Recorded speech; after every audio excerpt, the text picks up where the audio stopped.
Merci Karine. Bonjour à tous. Merci de vous être inscrits à ce webinaire ce matin et de vous être connectés. Donc, je suis ravie de vous accueillir en préambule de ce webinaire. Je voudrais préciser que, évidemment, on traite de l'après-crise. Ce matin, en écoutant les informations, j'entendais qu'il y avait encore un certain nombre de foyers de pandémie un petit peu partout dans le monde. Donc, au moment où on a monté ce webinaire, évidemment, on était plutôt dans l'après-crise avec une perspective de déconfinement en France. Évidemment, il y a un certain nombre de sujets qui fait que nous continuons tous à gérer la crise. Alors, notre programme aujourd'hui, donc je suis Agnès Dréan-Lepage, je suis en charge de rémunération et de mobilité internationale au sein du groupe CIASI Saint-Honoré. Donc, comme vous le voyez, on a un programme aujourd'hui qui est plutôt ambitieux.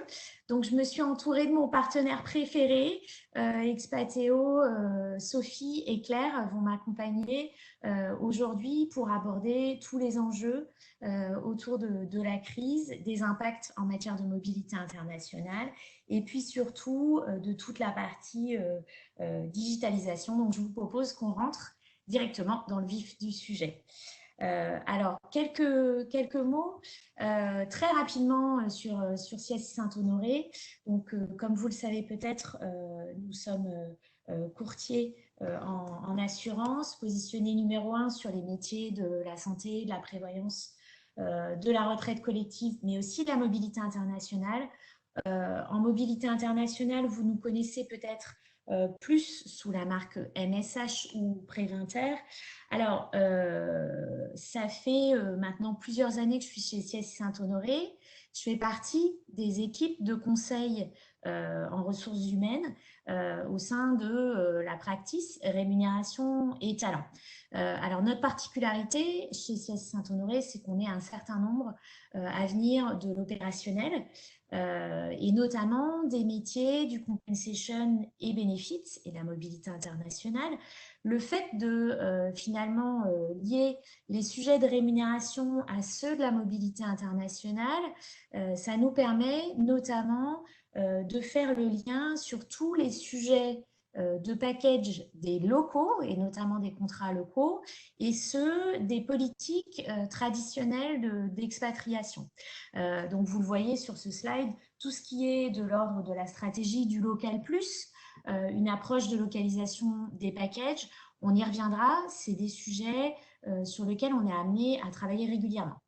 Et puis, un petit clin d'œil à nos clients CFAO qui, je crois, sont connectés, puisque parmi les expertises du conseil RH chez CIASI Saint-Honoré, on a la chance d'avoir des équipes qui travaillent notamment sur le BSI et sur la communication RH. Ce qui fait que pour certains de nos clients, on travaille beaucoup sur la communication aux expatriés, ce qu'on a eu le plaisir de faire pour CFAO, pour leur expatriate handbook.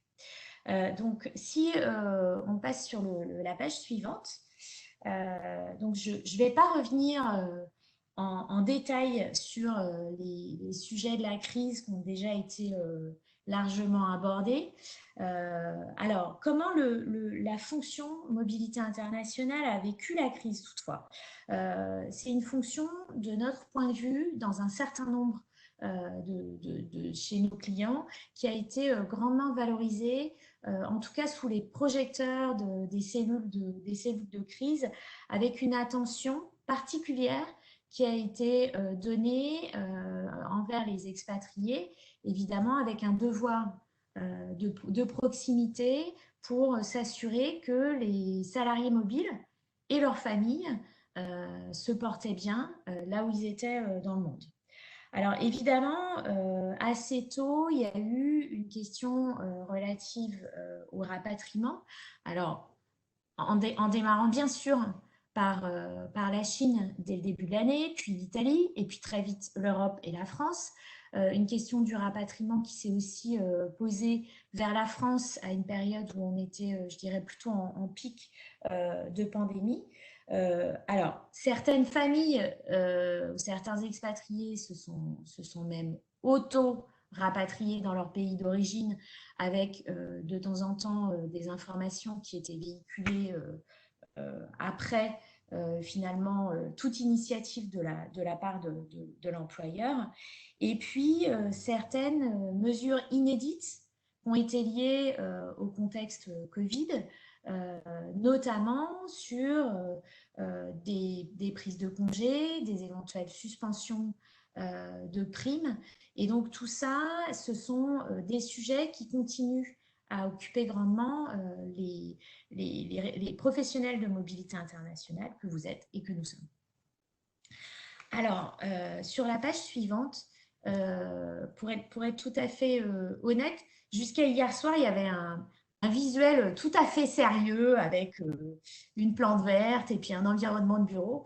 Et puis, hier soir, je suis tombée tout à fait par hasard. J'ai un mari qui est fan de bande dessinée sur une couverture de BD qui était sur le dessus d'une pile et je me suis dit, mais ça, c'est le meilleur visuel qu'on puisse avoir pour parler de rapatriement. Alors, au final, au-delà du petit clin d'œil, parce que c'est vrai que on est sur des sujets éminemment sérieux et graves. Effectivement, la question de la perspective du salarié, la difficulté de lui trouver une place pour se faire rapatrier dans certains pays. Finalement, comment est-ce que les expatriés ont eux-mêmes vécu la crise?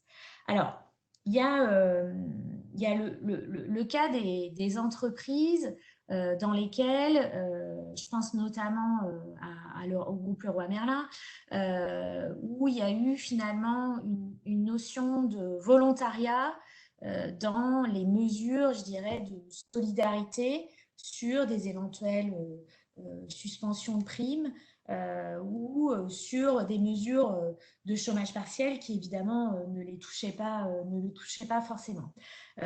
C'était le cas aussi chez Air France, avec un renoncement à une partie du salaire d'expatriation qui était mise en œuvre uniquement sous accord du salarié.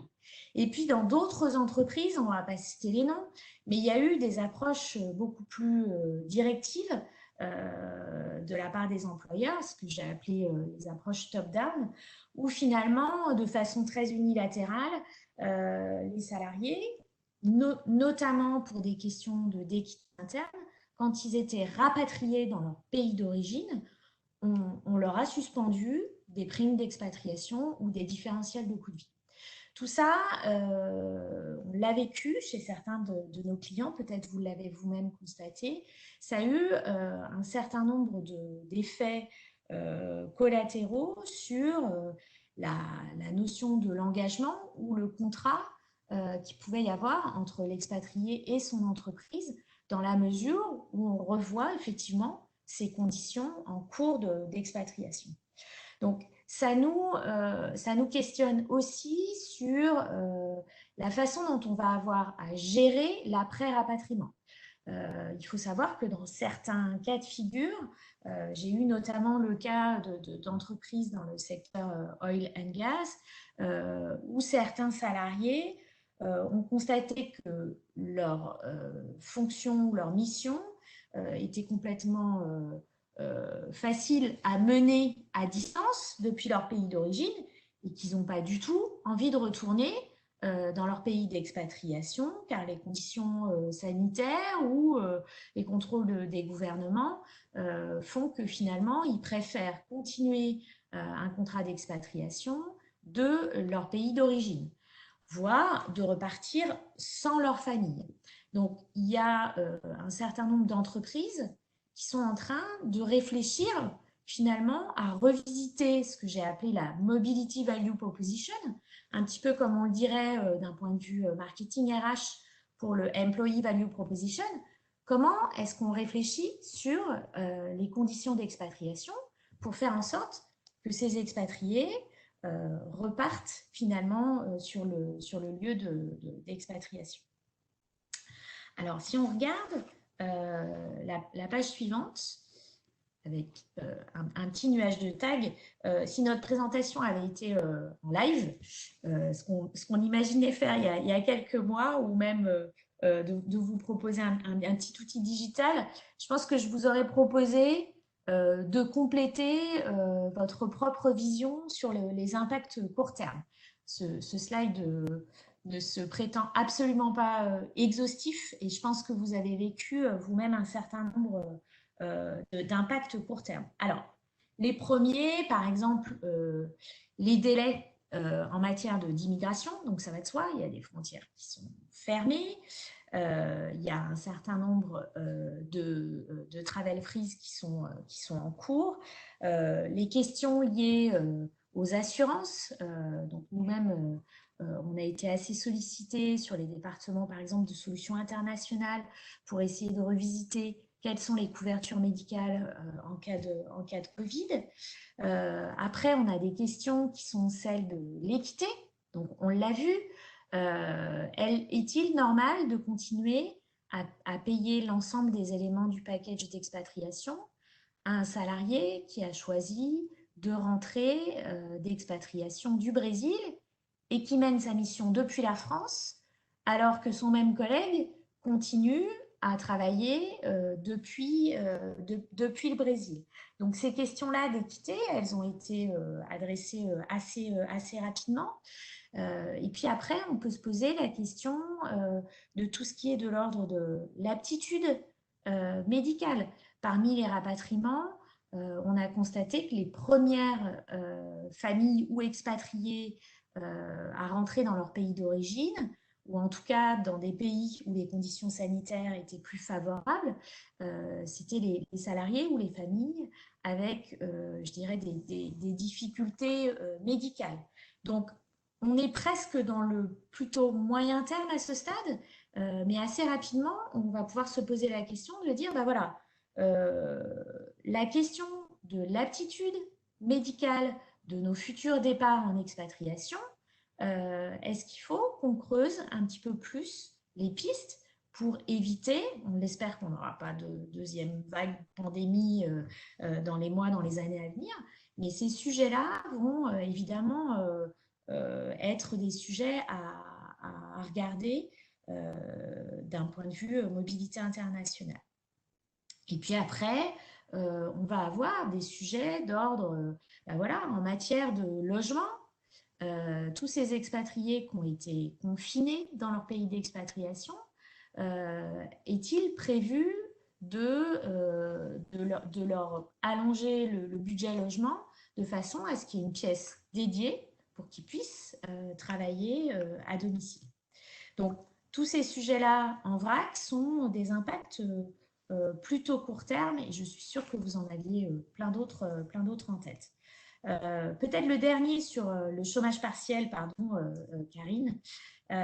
C'est vrai que on a eu aussi un certain nombre de clients pour qui l'application, ou en tout cas le miroir du chômage partiel français s'est posé, évidemment pas du tout applicable en matière de compensation, mais dans un certain nombre de pays, on n'est pas sur des problématiques de chômage partiel, mais de mise à temps partiel de ces salariés expatriés, dans la mesure où ils peuvent avoir une partie de leurs engagements contractuels en contrat local. Comment est-ce qu'on concilie finalement un avenant de mobilité internationale avec des conditions de package avec une législation locale qui font qu'ils vont avoir 25% de temps de travail en moins pendant la période de confinement, par exemple. Alors, mon ami Churchill, vous l'avez vu, hein, il est assez imposant sur ce slide. Il y a tout un tas de citations sur la crise qui ont été utilisées. D'ailleurs, je l'ai emprunté au détour de mes lectures en préparation de ce webinaire.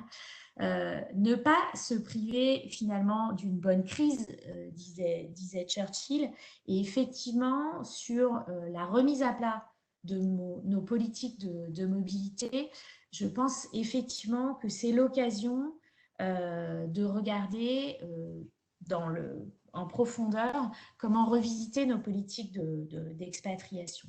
Donc si on regarde sur la page suivante, c'est vrai que comme sur pas mal d'aspects, la crise n'a fait que révéler un certain nombre de tendances qui existaient déjà. Je sais qu'on en a parlé souvent avec Claire et Sophie. L'assouplissement des formes traditionnelles d'expatriation. J'entends le long-term assignment ou le short-term assignment dans certaines entreprises. Il y a beaucoup de contextes où effectivement la réflexion sur plus de commuting ou bien avoir plus de politiques individualisées, très adaptées aux besoins du business. C'est les cas du Coreflex. Finalement, tout cet assouplissement, il a été amplifié par la crise. Mais là, on a effectivement de plus en plus la perspective de mobilité qui vont être beaucoup plus courtes et puis surtout plus de short term, plus de business trip. Donc, dans les frontières finalement des prérequis des départements de mobilité internationale, on va beaucoup plus s'intéresser à ces nouveaux types de mobilité internationale, sans parler du virtual assignment, on en entend beaucoup parler. Donc, tous ces sujets-là obligent effectivement un certain nombre de nos clients à repenser la remise à plat des politiques de mobilité. Et puis sur l'impact de la crise financière, il va de soi qu'il y a quand même une tendance généralisée à d'abord repousser un certain nombre de projets d'expatriation, éventuellement réduire le nombre d'expatriations.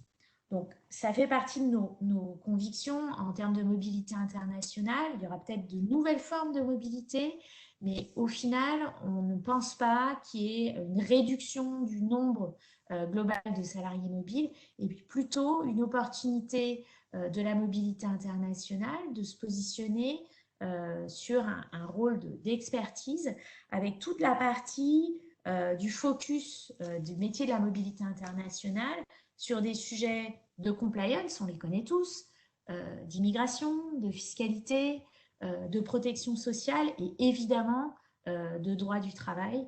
Donc tout ça, ça va continuer à nous occuper grandement. Alors, dans la remise à plat des politiques de mobilité, on est quand même beaucoup questionné sur comment est-ce qu'on pourrait optimiser nos packages. Alors, on n'est évidemment pas du tout positionné sur du cost killer, hein. C'est pas notre façon de fonctionner, mais quand on pense optimisation, on est souvent sur des opportunités de réduire les coûts. Donc, on a appelé ça la boîte à Optim, pour ne pas appeler ça la boîte à outils. Comment est-ce qu'on peut optimiser les packages d'expatriation? Donc, il y a un certain nombre de sujets au niveau de la politique qui peuvent être regardés. C'est la durée, c'est les sujets qui sont liés aux modalités de primes, au montant des primes, au pourcentage, tous les sujets qui sont liés au Housing Norm Deduction, à la fiscalité, aux prestataires.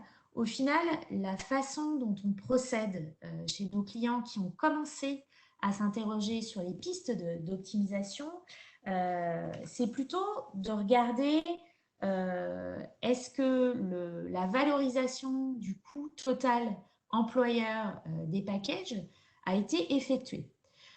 Donc, on a effectivement un premier angle qui est de dire, voilà, dans ma politique, dans mes règles, qu'est-ce que je peux finalement réviser? Et puis surtout, de notre point de vue, comment est-ce que ces politiques sont mises en œuvre? Parce que c'est la raison pour laquelle on a de plus en plus d'individualisation de package et de politiques flex. Finalement, dans la mise en œuvre individuelle, il peut s'avérer que vous avez un certain nombre de cas exceptionnels et c'est peut-être les meilleures pistes d'optimisation à regarder quand on a une valorisation individuelle et package par package pour regarder sur quelle piste on peut finalement retravailler les éléments du package. Tout ça en regardant, et ça reste vraiment un maître mot, on est très sensible dans les équipes de conseil RH de CSI Saint-Honoré à l'engagement de nos collaborateurs, aux soucis d'équité interne.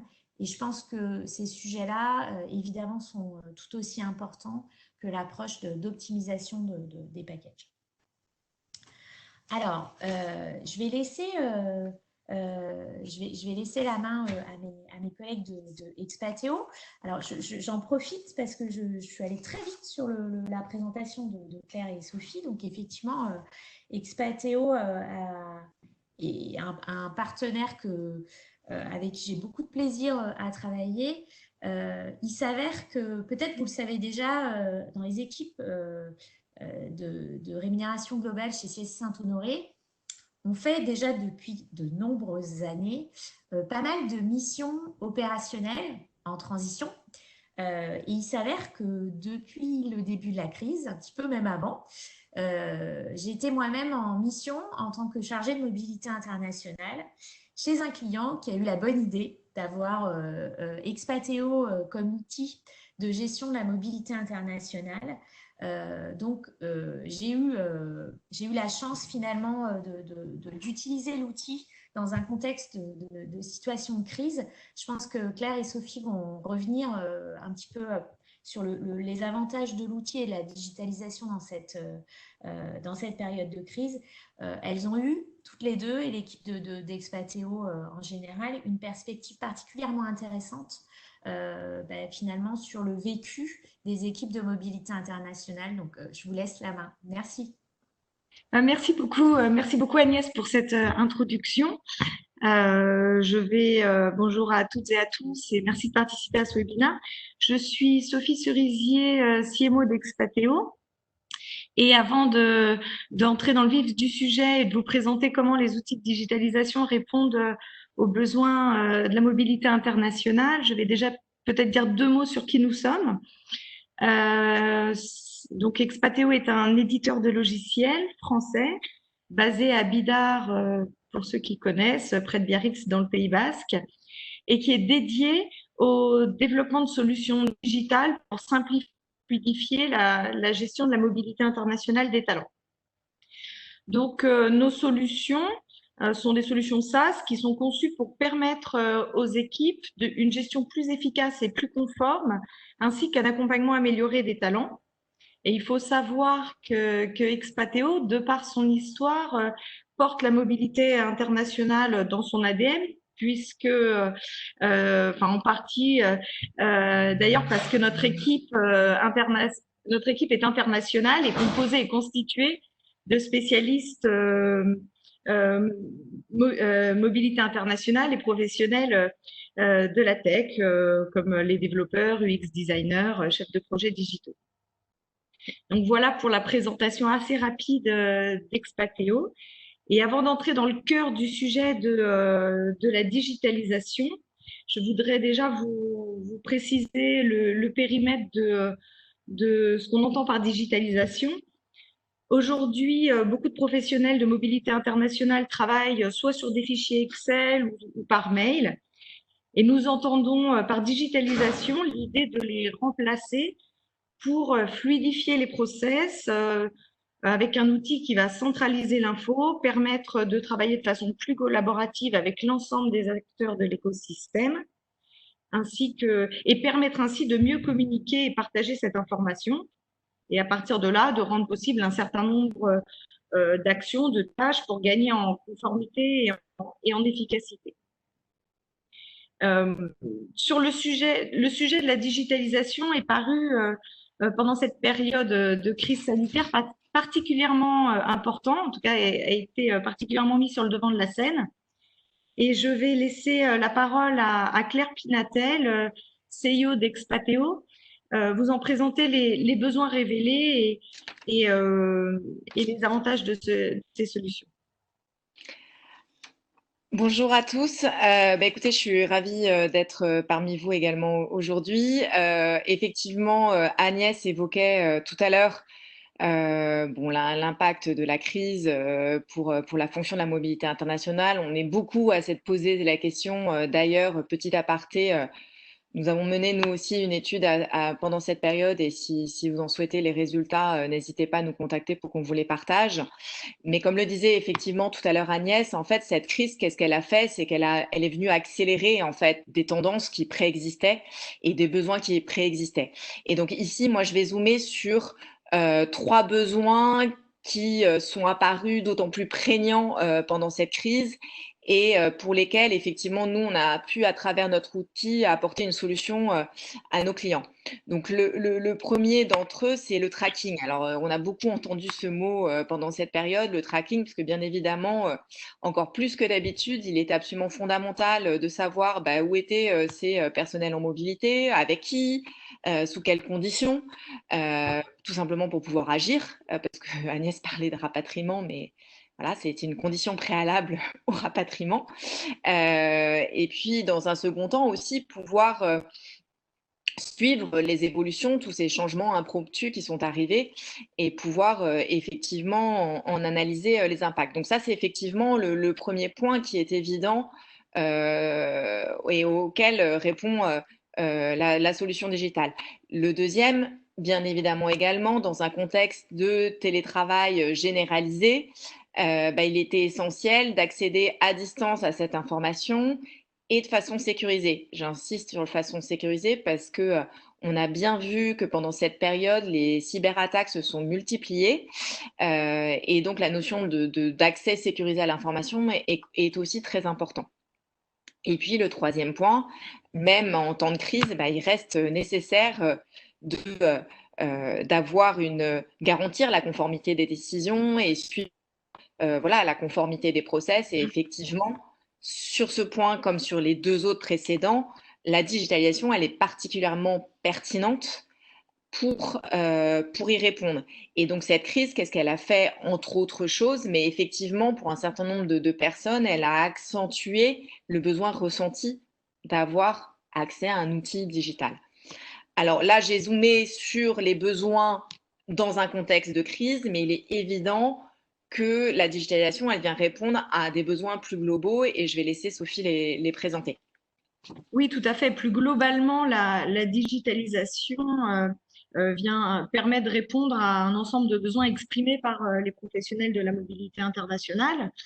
Je vais commencer par celui de, pardon, par celui de centraliser l'information, de la fiabiliser, de mieux la partager et d'en améliorer la communication entre les différentes parties prenantes et en allant la capacité d'aller chercher l'information là où elle se trouve.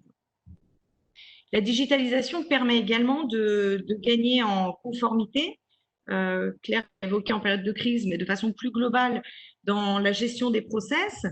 Assurer la conformité, nous entendons la conformité légale, mais aussi la conformité aux politiques de mobilité internationale.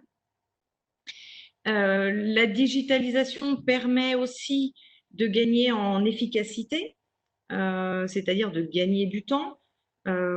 Comment alors notamment sur les tâches chronophages, mais elle permet de pouvoir se concentrer sur des tâches plus complexes en automatisant tout un tas de tâches. Claire vous en fera la démonstration tout à l'heure. Et cela permet aux équipes mobilité internationale de se concentrer sur là où elles apportent la valeur, c'est-à-dire sur leur expertise, sur l'ensemble des tâches complexes ou dans l'accompagnement des talents, dans l'accompagnement humain auprès des talents. Et dernier point, la digitalisation permet, puisque nous parlons des talents, d'améliorer également l'expérience de ces talents en mobilité. Et nous entrerons sur ce dernier point aussi plus dans le détail tout à l'heure avec la démonstration que fera Claire. Donc, comment faisons-nous cela concrètement chez Expateo? Donc, nous pouvons passer la slide suivante. Nous avons développé une solution chez Expateo qui permet de réunir l'ensemble de l'écosystème de la mobilité internationale. Tout d'abord avec, vous le voyez c'est le grand dashboard, d'abord avec IPAR, donc notre outil notre interface de gestion RH qui permet un pilotage efficace pour les équipes. Et puis, nous y avons connecté, avec la possibilité de le connecter ou pas, Bidea, qui était l'accès salarié à cette solution et qui permet un accompagnement amélioré des talents. Pour vous présenter le détail de l'ensemble de ces solutions, je vais laisser la parole à Claire qui va vous en faire la démonstration. Alors, je vais reprendre la main effectivement sur la présentation. Je vais essayer de vous partager mon écran pour vous faire une rapide présentation effectivement de comment fonctionnent nos solutions.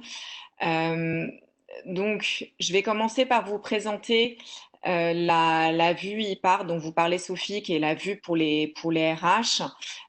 Pour rappel, donc, il y a pour objectif de rassembler l'ensemble des personnes qui vont intervenir sur un dossier de mobilité pour qu'ils partagent la même information, permettre de la fiabiliser ainsi et du coup de gagner en conformité. Et puis de l'autre côté, et aussi gagner du temps avec l'automatisation de certaines tâches. Donc, ceci, juste petit préambule, est une version de démonstration, donc c'est préparamétré, sachant que tous nos outils sont entièrement paramétrables aux besoins, au process, à la politique de mobilité internationale de nos clients. Et c'est ce que nous faisons pendant la phase d'implémentation. Donc, lorsque vous arrivez sur IPAR, vous tombez sur ce dashboard. On parlait de tracking tout à l'heure et de vue d'ensemble. C'est ici que vous allez avoir effectivement une vue d'ensemble sur l'ensemble des mobilités, que ça soit sur une carte ici ou suivant le process. Donc ici, c'est un process par défaut en 6 étapes qu'on peut adapter. Et vous avez à tout moment la possibilité de zoomer sur une zone pour voir quelles sont les mobilités qui y sont rattachées ou la possibilité de zoomer sur une étape ou sur un dossier si vous le souhaitez.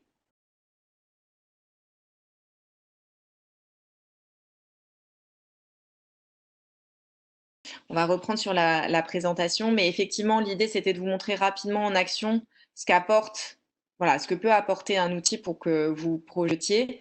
Je voudrais quand même conclure, moi, sur un point qui me semble vraiment important, parce qu'on parle de digitalisation, mais on ne parle pas assez de comment se préparer voilà, à un projet de digitalisation et surtout d'en assurer la réussite. Et la phase préparatoire est vraiment essentielle. Pour ce faire, il y a un certain nombre de prérequis auxquels il faut s'attacher. Je ne vais pas tous les citer, mais je vais aller sur l'essentiel. Le premier point qui me semble fondamental lorsque vous réfléchissez voilà, un projet de digitalisation, c'est déjà d'avoir un management qui est moteur, qui va être prêt à s'impliquer, qui va monter au créneau quand c'est nécessaire, avec par exemple les équipes IT, qui va négocier un budget, qui va aussi savoir dégager un peu de temps à certains membres de son équipe. Donc ça, c'est un élément, bien évidemment, c'est un prérequis nécessaire. Le deuxième, auquel il faut vraiment être vigilant, c'est d'impliquer le plus en amont possible l'ensemble des équipes qui vont utiliser l'outil. Ça va permettre notamment, entre autres choses, de lever d'éventuelles craintes qui peuvent arriver et surtout d'assurer une bonne conduite du changement, une bonne adoption de l'outil. Et ça, c'est absolument essentiel. On voit trop d'exemples où voilà, les personnes impliquées, les principaux utilisateurs de l'outil arrivent en fin de process et ça, c'est très, très mauvais. Un autre point, c'est de prendre le temps d'assurer une bonne identification des besoins et de les prioriser. Et à quel besoin doit répondre l'outil que l'on souhaite. Effectivement, on peut faire plein de choses, mais quel est votre objectif prioritaire et vos objectifs prioritaires. Et ça peut amener aussi à un phasage dans l'implémentation du projet. Il faut ensuite, et ça, effectivement, c'est un des sujets, notamment pour Agnès, mais il faut assurer une maturité suffisante, avoir une maturité suffisante de sa politique et de ses process de mobilité internationale, parce que cette maturité va vous permettre aussi derrière de pouvoir la modéliser pour pouvoir la digitaliser. Donc, c'est vraiment un point important. Et enfin, je terminerai, là, c'est plus en termes de moyens, mais il faut identifier une équipe réduite pour le pilotage du projet. Donc, c'est à minima une personne du métier qui peut être accompagnée d'une personne de l'IT ou de la transformation digitale. L'idée, c'est pas de mobiliser l'équipe à plein temps, je vous rassure, mais il faut y prévoir qu'ils y consacrent un peu de temps. Et ce temps, il va varier suivant les différentes phases de projet. La phase préparatoire, la phase d'implémentation, et puis là, une fois que l'outil est live. Donc ça, c'est le dernier point sur lequel je souhaitais insister. Sachez que d'ailleurs, nous, pour nous, ça nous semble tellement important que chez Expatéo, on accompagne nos clients sur cette phase parce que voilà, c'est vraiment les prérequis pour assurer la réussite du projet. Voilà, c'était mon mot de la fin et puis je vais maintenant laisser la parole à Agnès pour son mot de la fin à elle. Ouais. Alors, j'ai 3 mots et je vais aller super vite parce qu'on a pas mal de questions. Alors, évidemment, digitalisation, individualisation. Et puis, je dirais que la conclusion de la conclusion, c'est que l'impact sur la fonction MI, alors, pendant la crise, il y a eu pas mal d'entreprises. D'abord parce que le nombre de départs et le nombre de dossiers à gérer était moins important. Ils en ont profité pour effectivement se pencher sur l'optimisation de leur politique. La digitalisation, et moi, je l'ai vraiment vécu chez mon client par un outil comme celui d'Expatéo, c'est aussi la possibilité de libérer le temps logistique. Et Dieu sait si on passe énormément de temps sur toutes les tâches logistiques liées à la mobilité internationale. Et donc, l'idée, c'est de se concentrer sur des aspects un petit peu plus stratégiques. Pendant des années, on a parlé de HR Business Partner pour les responsables RH de façon à les positionner un petit peu plus en face du business. Je pense que maintenant, il faudrait que ça puisse être le cas pour la mobilité internationale et ça l'est chez beaucoup de nos clients et notamment ceux qui entament la transition vers des politiques un petit peu plus de Coreflex, très individualisées et adaptées aux besoins, aux enjeux du business et des salariés. Karine, est-ce que tu souhaites nous lire les questions qui ont été posées, puisqu'il nous reste quelques minutes pour ceux qui peuvent encore tenir jusqu'à 10 heures? Oui, alors j'ai une première question. À partir de quel volume de personnes en mobilité l'outil est-il efficient? Alors, nous, on estime qu'il faut avoir. Alors, déjà, on l'a pas forcément précisé, mais pour nous, mobilité, en fait, c'est tout type de mobilité, hein. Ça va du business trip au long term assignment, hein. C'est voilà, une mobilité internationale, c'est pas forcément le long terme. Et donc, on estime qu'il faut avoir en stock, non pas par an, mais à peu près en stock, une cinquantaine de personnes mobiles. À partir de là, ça devient effectivement intéressant. Euh, c'est là où ça devient le plus efficient. Claire, je crois qu'il y avait une question sur le coût qui est Oui. liée. Donc, est-ce que... Ouais, et ben en fait, ça démarre en fait. Alors, on a un modèle SaaS. Donc, ça veut dire quoi? Ça veut dire qu'en fait, vous avez un coût forfaitaire d'implémentation. J'ai parlé à plusieurs reprises de cette implémentation en fonction des modules qui nous sont demandés. Et ensuite, vous avez un abonnement qui est en fonction du nombre de mobilités effectivement gérées. Et ça démarre à 590 € par mois. Pas par salarié mobile, on est Non, d'accord. non, non, non. Non, c'est un forfait de 590 € par mois. Oui, effectivement. Ouais, exactement.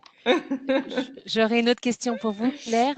Pouvez-vous nous donner un exemple d'interaction de votre outil avec des prestataires externes à l'entreprise cliente? Y a-t-il une possibilité de brancher des flux avec un outil externe pour remonter automatiquement les informations? Alors, donc il y a deux questions. Comment dialoguer avec un prestataire? Il y a plusieurs. Déjà, il y a 3 solutions. Et donc la première solution, c'est d'utiliser la fonctionnalité que j'ai évoquée, c'est-à-dire vous ne souhaitez pas l'intégrer vraiment dans votre écosystème et vous souhaitez juste ponctuellement aller chercher de l'information auprès de lui. Et donc à ce moment-là, vous utilisez ce que j'ai montré très rapidement, la tâche de collecte d'infos pour récupérer par exemple la date de rendez-vous au consulat. Je dis n'importe quoi, mais voilà. Donc ça, c'est la première version, la moins intégrée. La deuxième possibilité, c'est, là aussi, je suis allée très rapidement, mais c'est lui donner accès à cette interface IPAR. Alors, il a une gestion de droits spécifique Et donc, il ne verra, je ne l'ai pas montré dans l'outil, mais en fait, il ne voit que les tâches auxquelles il est affecté. Donc, c'est la deuxième façon, c'est directement de l'inviter sur l'interface. Et la troisième, ça répond à la dernière partie de la question, c'est qu'effectivement, notre outil, dans le jargon, on dit qu'il est apaisable, donc il y a une API, donc on est en capacité de s'intégrer avec l'ensemble des outils de l'écosystème. Donc ça va notamment, le premier d'entre eux est souvent le SIRH, mais ça va aussi avec les outils des prestataires, le cas échéant, si on veut vraiment arriver à une full intégration du prestataire dans l'écosystème. J'ai une dernière question pour vous, Claire. Comment vous est venue l'idée de cet outil? Expérience personnelle ou retour de clients en charge de la mobilité internationale? Oui, alors effectivement, ça s'est fait en 2 temps en fait. C'est d'abord lié effectivement à mon histoire personnelle de la mobilité internationale, hein, parce que c'est vrai que j'ai pas pris le temps de me présenter, mais moi-même, j'ai connu la mobilité internationale sous toutes ses formes et dans 4 pays. Et en fait, l'idée est venue lors de ma dernière expatriation à Istanbul, où j'ai rencontré Sophie d'ailleurs, qui était entrepreneuse à l'époque. Et effectivement, à l'origine, c'était comment aider les particuliers, les salariés en mobilité à mieux s'installer dans un pays. Donc la première version d'Expatéo a été vraiment tournée sur l'amélioration de l'expérience des personnes en mobilité avec une première application. Et de là, et connaissant par ailleurs la technicité, la technicité et la difficulté du métier de la mobilité internationale, on a de là élargi la solution Expatéo à une plateforme globale telle qu'elle existe aujourd'hui. Merci. J'aurais une question pour Agnès. Est-ce que vos Oui. clients actuels ont eu des nouvelles demandes liées à la crise? Alors, on a eu pas mal de demandes de partage de pratiques marché sur les constitutions de packages dans les cadres de rapatriement. Donc, du partage un petit peu informel de benchmark. Et on a eu, en fait, assez rapidement, un certain nombre d'entreprises, mais qui, je pense, avaient déjà, c'est ce qu'on a dit, hein, et c'est ce que on a constaté avec Claire et Sophie qu'il y avait déjà des réflexions de remise à plat des politiques de mobilité internationale, d'essayer de challenger un tout petit peu les éléments du package ou la façon dont les équipes de mobilité internationale étaient organisées. Et donc, ces entreprises-là, c'est pas forcément la crise qui a généré ces nouvelles demandes, mais ça a effectivement accéléré la mise en place de ces projets. Il faut aussi savoir que y a pas mal d'entreprises, tout le monde n'est pas en chômage partiel, pas mal d'entreprises qui ont eu beaucoup moins de volume à gérer et qui ont donc profité de cette période un petit peu plus calme pour se lancer dans des projets qui ne soient pas purement du run. Est-ce que, du coup, je renvoie la question à Claire et Sophie. Est-ce que vos clients vous ont demandé des adaptations particulières liées à l'outil pendant la crise? Oui, notamment pour suivre ces statuts temporaires en fait, puisque c'était pas quelque chose, la situation temporaire de rapatriement notamment. Et donc effectivement, là, on a eu cette demande-là de pouvoir adapter en fait pour le tracking, pour le suivi de la situation, pour qu'elle reste à jour, de pouvoir incrémenter dans l'outil ces évolutions de statut en fait. Donc c'est le point essentiel effectivement qui nous est remonté. Écoutez, je n'ai pas d'autres questions. Merci Karine. Merci à vous. Merci à tous de votre participation. Merci, oui. Et à très bientôt, on l'espère. De bisous peut-être. Merci à tous. Ouais, dans la vraie vie. Merci à tous. Dans la vraie vie. Merci, au revoir. Et au revoir.